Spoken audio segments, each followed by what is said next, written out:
Mouvance panafricaniste dafa bokk ci organisation yoo xam ne tey soo jëlee problématique moom suñu bopp yu mel ni franc CFA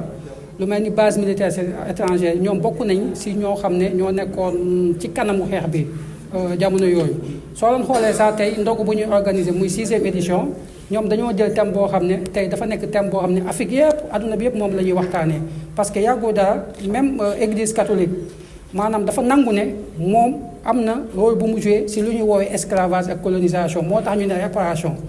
parce que xam nga ñun suñu cosaan dañoo wax ne nit même si loi sax dañ koy wax dañ naan nit soo tooñee muy ci wax mbaa ci jëf ba nga gaañ mbaa nga roy doomu aadama mbaa askan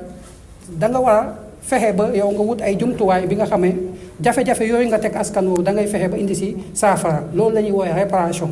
maanaam dañoo jàpp ne avec la loi Toubira de 2001 par exemple soo leen jëlee France y a une loi boobu mu ngi tudd Toubira parce que Toubira moo nekk ku jël initiative loi boobu. ñu considérer que l'esclavage dafa nekk un crime contre l'humanité maanaam jël nit daf ko jaam loolu crime la ci àdduna bu ñu nekk crime la yoon daf koy tere maanaam xel daf koy tere maanaam lépp loo xam ne dafa nekk loo xam ne dafa nekk ay relation entre nit ak nit dañ koy tere donc crime la. léegi nag soo defee crime dafa am lu ñuy woowee réparation maanaam da ngay fexe ba jafe-jafe boobu ak ñaawteef boobu nga def nga fexe ba nga fay ko waaye luy jiitu loolu mooy nga nangu ne yow tooñ nga xam nga nit pour nga mën a faj jafe-jafe nit mbaa pour nga mën a faj tooñ bi nga teg nit il faut que yow nga njëkk nangu ne yaa tooñ donc moo tax organisation yi liggéey ci wàllum réparation bëri na organisation mu nekk organisation nekk fii ci biir Afrique moom ay organisation yoo xam ne aussi dañoo nekk ci diaspora bi. am na benn saa boo xam ne organisation bu siiw la bu ñuy woowee le mouvement international pour les réparations am na aussi le mouvement des réparations américains donc il y a beaucoup de mouvements yoo xam ne ay afro-descendants lañu maanaam ay africains yoo xam ne seen ay maam Afrique la ñu sokkeekoo waaye ñoom ñu màggee ci diaspora bi am ak aussi africains yi nekk fii ci continent bi mu nekk ay activistes mu nekk ay universitaires mu nekk ay traditionalistes mu nekk ay chefs d'État loolu moo tax. tey Union africaine dafa dem ba mujjee d'accord ne waxu réparation dafa jot te ñoom état africain dañoo war a booloo suñu booloowee ñu xool nu ñuy defee bloc pour xool nan la état européen yi nga xam ne ñoom dañoo am responsabilité bu profonde ci lii ñuy woowee esclavage am responsabilité bu profonde ci lii ñuy wax colonisation waaye yemu ci colonisation ak esclavage foofu nag laay bëgg a attirer attention nit ñi dafa am lu ñuy woowee néocolonialisme parce que tey soo leen di fàttaliku dafa am chef d'état africain yoo bëri yoo xam ne dañuy assassiné à la veille des indépendances soo jëlee ku mel ni Sylvanus Olympio ci Togo bu mu bëggee génn ci CFA lañ ko assassiné donc ces assassinats là dafa bokk aussi ci crime contre l'humanité parce que au-delà de l'esclavage de la colonisation dafa am aussi le néocolonialisme waaye aussi réparation yu ñuy laaj africain yu ñuy laaj du xaalis kese foofu tamit bu africain yi def erreur boobu parce que souvent suñu waxee réparation dañuy foog ne dommage et intérêt la maanaam indemnisation financière alors que la question va au-delà de l'indemnisation financière parce que question de fond la am na aspect financier bien sûr waaye dafa am aspect boo xam ne dañ koy dugal dans le cadre du patrimoine culturel africain parce que bu leen fàttaliku jamonoy esclavage jamonoy colonisation tubaab bi dañ doon sàcc suñuy cosaan di sàcc suñuy objet waaye dañoo dem ba def lu gën a métti mooy dem ba effacer suñu histoire mooy lu Cheikh Anta di wax ne génocide culturel dañoo def un génocide culturel te génocide culturel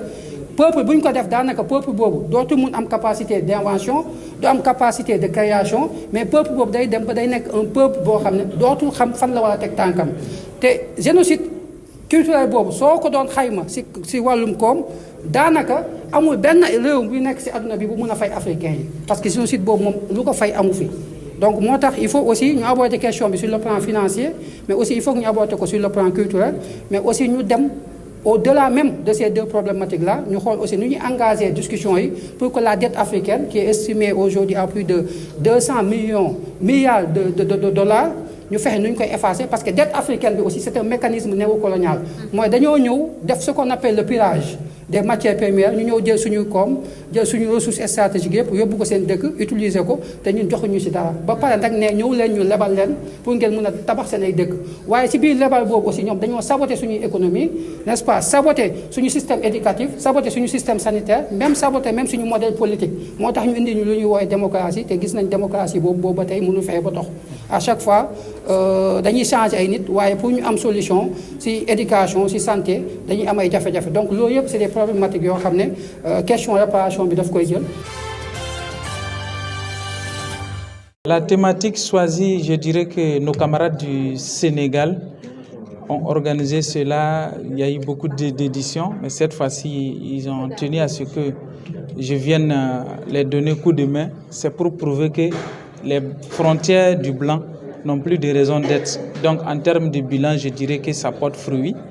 Parce qu'au moment où le Mali était sous sanction de l'embargo de la CEDEAO en 2022, la jeunesse sénégalaise, à travers leur organisation, ont marché de Dakar à Bamako pour soutenir le peuple malien. En 2023, quand le Burkina aussi était sous des menaces où on disait que c'était jaune ou rouge, personne ne pouvait aller,